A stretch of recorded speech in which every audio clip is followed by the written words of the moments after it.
शुभ सकाळ मंडळी, श्री स्वामी समर्थ. तर आजच्या दिवसाची सुरुवात झाली मस्तपैकी पोहे खाऊन. आणि थँक्यू सो मच ज्यांनी कोणी मला आज बड्डेसाठी विश केलं त्याच्यासाठी.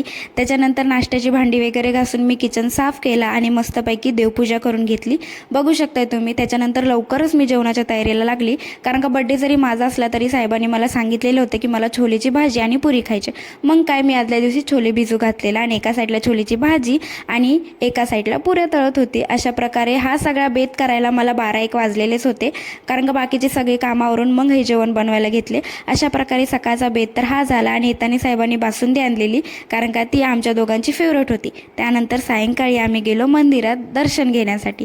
मंदिरात गेल्यानंतर डायरेक्ट हॉटेलमध्ये गेलो, कारण का बड्डे सेलिब्रेशन झालेला, त्याच्यामुळे फक्त जेवणाचा बेत होता आमचा. त्याच्यामुळे घराजवळच एक हॉटेल होतं, तिथे आम्ही जेवण करण्यासाठी गेलो. आणि घरी येताना आईस्क्रीम तो बनताय. अशा प्रकारे आजचा दिवस इथेच संपतो. पुन्हा एकदा वाढदिवसासाठी मला थँक्यू सो मच.